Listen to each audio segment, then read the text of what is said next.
சமாளிக்க முடியாம தான் திமுக அரசு நடிகை வெற்றியின் மீது வழக்கு தொடுக்குதுன்னு சீமான் குற்றச்சாட்டை முன்வைக்கிறார் தமிழக அரசு. சார் அதுக்கு இதுக்கெல்லாம் எந்த சம்மந்தமும் இருக்காது சார்.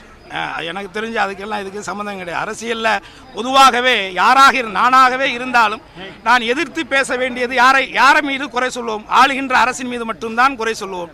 அப்படி ஆளுகின்ற அரசின் மீது குறை சொல்லும் பொழுதுதான் ஒரு அதிருப்தியில் இருக்கக்கூடிய ஒரு சிலரை ஒருங்கிணைக்க முடியும் என்ற உள்நோக்கத்தோடு செய்கின்ற ஒரு அரசியல்.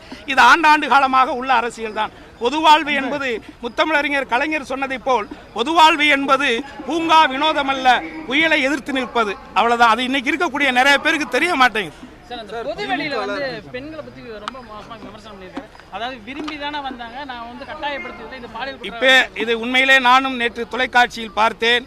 ஆனால் அண்ணன் அவர் இப்படி ஒரு வார்த்தைகளை பிரயோகித்தது ஆச்சரியம் அளிக்கிறது. நிச்சயமாக அதுக்கு நிறைய பேர் அதை வருத்தப்படுகிறார்கள். அது நல்லதாக எனக்கு தெரியவில்லை. சமாளிக்க முடியாம தான் திமுக அரசு நடிகை வெற்றியின் மீது வழக்கு தொடுக்குதுன்னு சீமான் குற்றச்சாட்டை முன்வைக்கிறார் தமிழக அரசு. சார் அதுக்கு இதுக்கெல்லாம் எந்த சம்மந்தமும் இருக்காது சார். எனக்கு தெரிஞ்சு அதுக்கெல்லாம் இதுக்கு சம்மந்தம் கிடையாது. அரசியலில் பொதுவாகவே நானாகவே இருந்தாலும் நான் எதிர்த்து பேச வேண்டியது யாரை மீது குறை சொல்லுவோம்? ஆளுகின்ற அரசின் மீது மட்டும்தான் குறை சொல்லுவோம். அப்படி ஆளுகின்ற அரசின் மீது குறை சொல்லும் பொழுதுதான் ஒரு அதிருப்தியில் இருக்கக்கூடிய ஒரு சிலரை ஒருங்கிணைக்க முடியும் என்ற உள்நோக்கத்தோடு செய்கின்ற ஒரு அரசியல். இது ஆண்டாண்டு காலமாக உள்ள அரசியல் தான். பொதுவாழ்வு என்பது முத்தமிழறிஞர் கலைஞர் சொன்னதை போல் பொதுவாழ்வு என்பது பூங்கா வினோதமல்ல, புயலை எதிர்த்து நிற்பது. அவ்வளவுதான். அது இன்னைக்கு இருக்கக்கூடிய நிறைய பேருக்கு தெரிய மாட்டேங்குது.